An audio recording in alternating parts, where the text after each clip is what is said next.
বিশ্ব অর্থনীতিতে অনিশ্চয়তা চললেও গেল বছরের তৃতীয় প্রান্তিক জুলাই সেপ্টেম্বরে বাংলাদেশে নিট বিদেশি প্রত্যক্ষ বিনিয়োগ দাঁড়িয়েছে ৩১,৫১,০০,০০০ ডলারে, যা আগের বছর একই সময়ে ছিল ১০,৪৩,০০,০০০ ডলার, অর্থাৎ বছর ব্যবধানে প্রবৃদ্ধি হয়েছে ২০২%।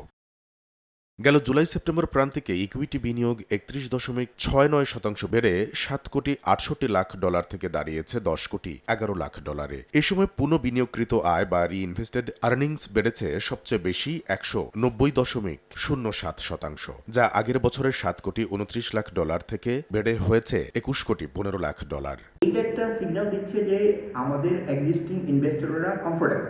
এখানে যদিও রেগুলেটরি ব্যারিয়ার, ইনকনসিস্টেন্সিস বা কাস্টমস হ্যাসেল সহ আমদানির ক্ষেত্রে অনেক বিষয় জটিলতা রয়েছে, কিন্তু যারা এক্সিস্টিং ইনভেস্টর তারা বিষয়টাকে তারা অভ্যস্ত হয়ে গেছে। কিন্তু নতুন করে আমাদের ফরেন ডিরেক্ট আসার জন্য, নতুন ইনভেস্টরদের জন্য যেই ধরনের একটা কন্ডিউসিভ এনভায়রনমেন্ট, ইনভেস্টমেন্ট ক্লাইমেট আমাদের অফার করা দরকার, সেটা আমরা এখনো করতে পারিনি। ২০২৫ সালের দ্বিতীয় প্রান্তিকে নিট এফডিআই ছিল ৩০,৩৩,০০,০০০ ডলার, যা আগের বছরের একই প্রান্তিকের তুলনায় ১১.৪% বেশি।